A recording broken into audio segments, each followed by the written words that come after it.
Mukama ebazibwe twebaza Katonda ku lunaku lwa leero naye ekisinze okundeeta kwe kwagala okwogerako gy'oli okubategeeza olw'okuviibwako omusumba Dennis Matovu yagenze ewa Katonda kitaffe amaze ebbanga ddene ng'anyigirizibwa. Abamu babadde bakimanyi, abamu babadde tebakimanyi, naye naffe kennyini tubadde tukitambuza nga tuli mu kukkiriza okwagala kwa Mukama kw'abaakola. Musumba Dennis kya bulumi okutuvaako naye nga twebaza Katonda nti eggulu limbadde naye. Dennis namusisinkana tumaze naye emyaka 16. Emyaka 16 yajja ali mu mbeera nga obulamu nga ddala bugenda kufiira ddala, era ekimu yakituweerako obujulizi n'ewaabwe baali bamaze n'okusima entaana. Tera nnyo kiwaako obujulizi ne mbagamba nti Dennis bwe ye yatweyungako ne mu kumutwala omubatiza nali mmanyi mazzi tavaamu, naye Mukama amukwatiridde emyaka 16 paka olwaleero.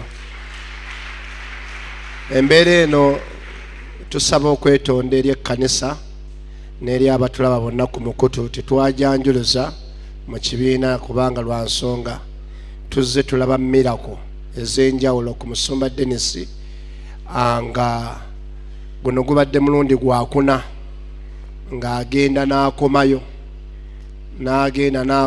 Mukama n'amuzza n'agenda abadde kyewuunyisibwa ne mu ddwaliro e Mulago. Olunaku lumu yagenda mu ddwaliro ne babakebera ne banne bonna be yali nabo bonna baali oba 6 bonna ne bafa, ye n'asigalawo. Kati ne ku luno tubadde tukitwalirizanga Mukama wabadde atutuusizaawo ng'agenda akituwa bw'atyo, naye we yatuukidde paka Mukama n'agera bw'ati n'awummuzibwa. Era enteekateeka eri bw'eti,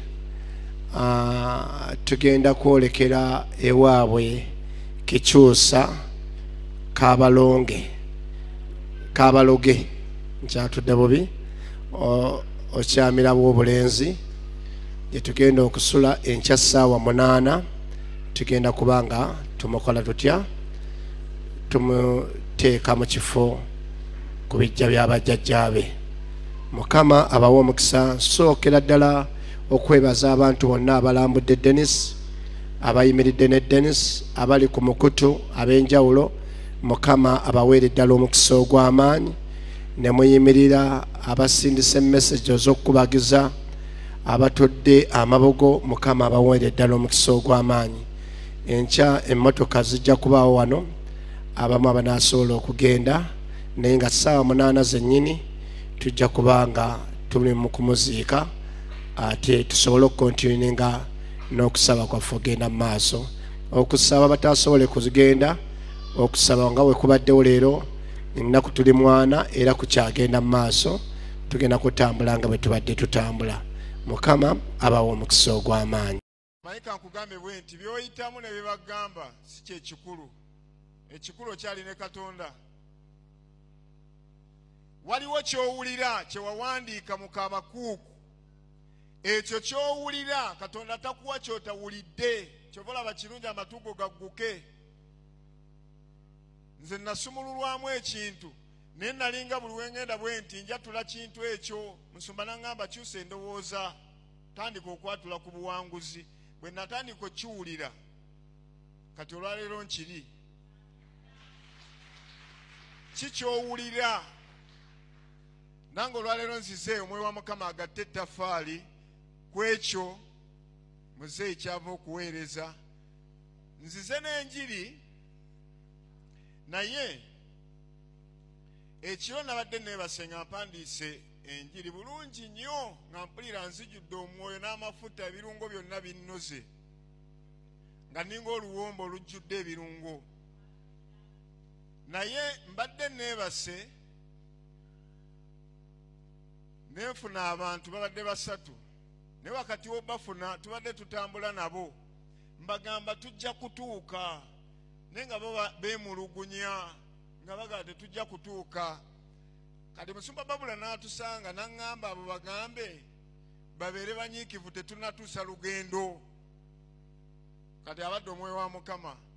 Kati bwe nvudde mu kirooto ne nsaba Omwoyo wa Mukama n'aŋŋamba eyo y'enjiri gy'otwalira abatukuvu bange. Ekikubeezezza bw'otyo n'obeera ng'ettooka erinyiga ery'omu lulagala eriboobedde bunyiikivu. Era abatali banyiikivu tebaliiwo wano. Kati ngenda kwogera ku kigambo ekirina omutwe ogugamba okukuuma obunyiikivu. Katonda ng'anaalaga ekitiibwa kye obusukkulumu bwe okulabisa ekigendo tuyambe eggulu liŋŋambye okukuuma obunyiikivu. Omwoyo wa Mukama ampadde ebyokulabirako n'aŋŋamba nti olaba Kasiddwa eyo ezimbibwa ekigituusizaawo muzeeyi abadde munyiikivu n'abantu abasiga ensigo zaabwe. Muzeeyi n'aba munyiikivu mu bwesigwa, Kasiddwa kwe kuyimirirawo. N'agamba nti abantu bange njagala batwala kulabisa kitiibwa kyange ku bo naye ekigendo bayamba oyo yekka anaakuuma obunyiikivu.